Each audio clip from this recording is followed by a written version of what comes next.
हर व्यक्ति के जीवन में उतार चढ़ाव बना रहता है। कुछ लोग इन परिस्थितियों का सामना करते हैं तो कुछ हार मान लेते हैं। जो इन मुसीबतों का सामना करते हैं वह हमेशा आगे बढ़ते हैं, परंतु हार मान लेने वाला व्यक्ति हमेशा पीछे रह जाता है। जीवन में ये परिस्थितियाँ हमारे मन से डर और आलस्य दूर करने के लिए आती हैं। ऐसे में हार मान लेना आपकी सहन क्षमता को और कमज़ोर बनाता है। धीरे धीरे ऐसी आदतें व्यक्ति के भविष्य को प्रभावित करती है, जो सफलता हासिल करने में बाधा उत्पन्न करती है। इंसान को मुसीबत के समय चट्टान की तरह मजबूत बनकर उसका हल करना चाहिए। यदि आप ऐसा नहीं करते और समस्याओं को देखकर घबरा जाते हैं, तो मन को शांत करने के लिए रोजाना गीता का पाठ पढ़ें। गीता का पाठ पढ़ने से व्यक्ति की सहनशीलता और सोच में सकारात्मक परिवर्तन आता है, क्योंकि इसमें जीवन के सार का वर्णन बहुत ही विस्तार से किया है। बता दें, भगवत गीता को श्री कृष्ण का ही एक स्वरूप माना गया है। जीवन में आगे बढ़ने के लिए सभी को श्री कृष्ण के जीवन से जुड़ी तमाम बातों का अध्ययन करना चाहिए। इससे उचित मार्गदर्शन प्राप्त होता है। आइए इसके बारे में जान लेते हैं। भगवान श्री कृष्ण का स्वभाव बेहद नटखट है। उनकी शरारतों के किस्से गोकुल की गलियों में सुनने को मिलते हैं, लेकिन वह हमेशा विपरीत परिस्थिति में शांत रहा करते थे। भगवान कृष्ण ये जानते थे कि कंस मामा उन्हें मारना चाहते थे, फिर भी वे शांत रहते थे और समय आने पर कंस के हर प्रहार का मुंह तोड़ दिया। इस बात से हमें सीख मिलती है कि स्थिति कैसी भी हो, यदि आप शांत रहते हैं तो समय भी आपका साथ देता है और उस परेशानी का हल आसानी से निकल आता है। जीवन जितना साधारण होगा, उतना उसे जीने में आनंद आता है। ऐसा जीवन व्यक्ति की आत्मनिर्भरता को बढ़ाता है। सभी जानते हैं कि भगवान श्री कृष्ण बहुत सादा जीवन जीते थे। गोकुल के राजघराने में प्रविष्ट होने के बावजूद वह सामान्य बालकों के साथ मित्रता रखते थे। ठीक ऐसे ही हमें भी साधारण जीवन जीना चाहिए। व्यक्ति के पास भले कितना ही ऊंचा पद हो, वह पैसों की भरमार हो, उसे कभी घमंड नहीं करना चाहिए। श्री कृष्ण कहते हैं कि परिस्थिति कैसी भी हो, हमें घबराना नहीं चाहिए। घबराने से व्यक्ति अक्सर अपनी मुसीबत अधिक बढ़ा लेता है और सही निर्णय लेने की बजाय गलत मार्ग चुन लेता है। इसलिए घबराए नहीं, प्रयास करें भले ही परिणाम कैसा भी हो। इस धरती पर जब जब दोस्ती की बात होती है, तब तब कृष्ण जी और सुदामा का उदाहरण पेश किया जाता है।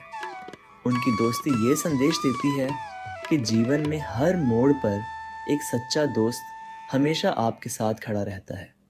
श्री कृष्ण का मानना है कि एक सच्चा मित्र सफलता और मंजिल तक पहुंचाने में हमेशा सहायता करता है। इंसान को हमेशा अच्छे कर्म करने चाहिए। अच्छे कर्म का फल आपको ज़रूर मिलता है, जो आपके लिए हितकारी होता है। श्री कृष्ण कहते हैं कि जीवन में सबसे बड़ा कर्म दान है। सभी को ज़रूरतमंदों को दान देना चाहिए। इससे शुभ फलों की प्राप्ति होती है। अमीर बनने के लिए एक एक क्षण संग्रह करना पड़ता है, किंतु अमर बनने के लिए एक एक कण बांटना पड़ता है। यह सच बात है कि भूल करके इंसान कुछ सीखता है, परंतु इसका यह मतलब नहीं कि वह जीवन भर भूल करता रहे और कहे कि हम सीख रहे हैं। इस संसार में कुछ भी स्थायी नहीं है। रिश्तों को निभाने के लिए वक़्त निकालिए।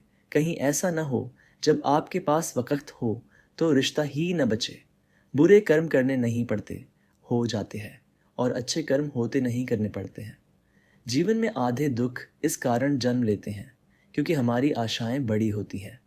इन आशाओं का त्याग करके देखो, जीवन में सुख ही सुख है।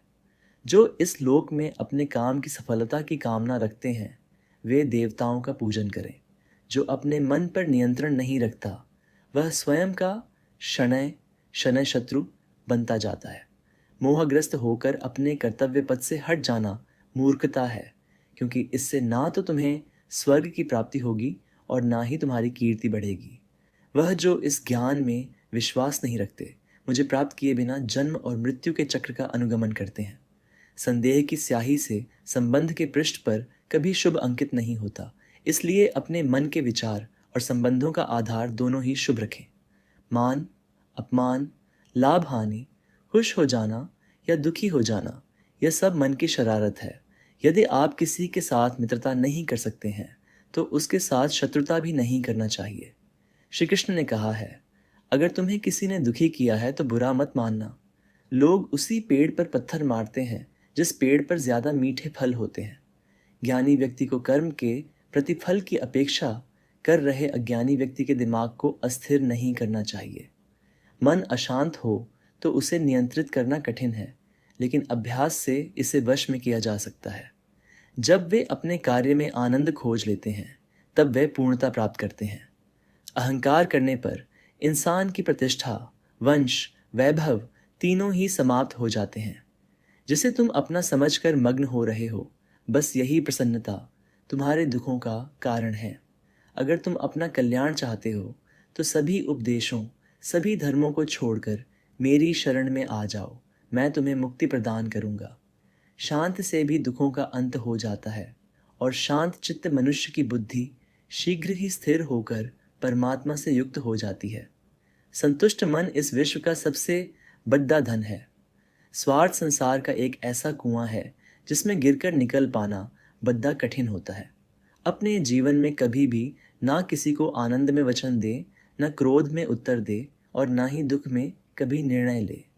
हर किसी के अंदर अपनी ताकत और अपनी कमजोरी होती है।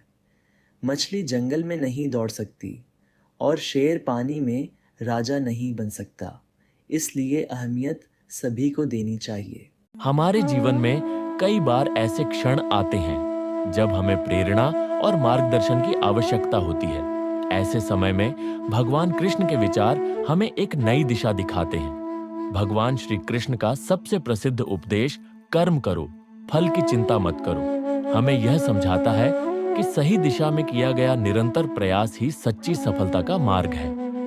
फल की इच्छा किए बिना कर्म करने से मन को शांति और आत्मविश्वास मिलता है। भगवान श्री कृष्ण कहते हैं कि जब तक आप खुद को नहीं बदलोगे तब तक कुछ नहीं बदलेगा। जीवन में बदलाव लाने के लिए हमें सबसे पहले खुद को बदलना होगा। अपनी आदतों और सोच को बदलकर हम अपने जीवन को बेहतर बना सकते हैं। धैर्य रखो अर्जुन, समय सबका आता है। ये वचन हमें सिखाता है कि जीवन में धैर्य रखना बहुत जरूरी है। हर समस्या का समाधान समय के साथ मिल जाता है। आज के तेजी से बदलते समय में जब हर कोई तत्काल परिणाम चाहता है, यह शिक्षा विशेष रूप से प्रासंगिक है। आज के समय में मनुष्य का सबसे बड़ा शत्रु उसका अहंकार और इंद्रियों पर नियंत्रण न होना है। अक्सर आपने देखा होगा कि यदि कोई व्यक्ति अपनी इंद्रियों को वश में नहीं रख पाता तो उसे आगे चलकर कठिनाइयों का सामना करना पड़ता है।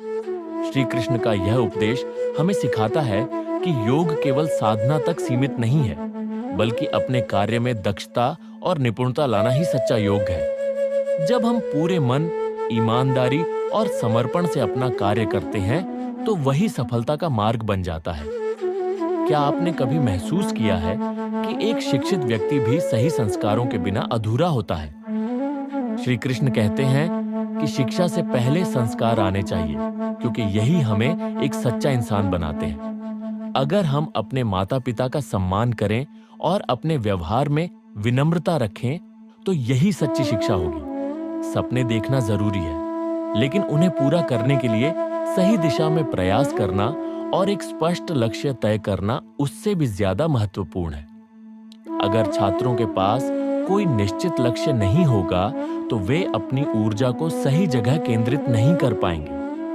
श्री कृष्ण हमें सिखाते हैं कि सफलता केवल मेहनत से नहीं, बल्कि सही दिशा में मेहनत करने से मिलती है। इसलिए अपने जीवन में एक लक्ष्य निर्धारित करें और उसे पाने के लिए पूरी निष्ठा के साथ काम करें।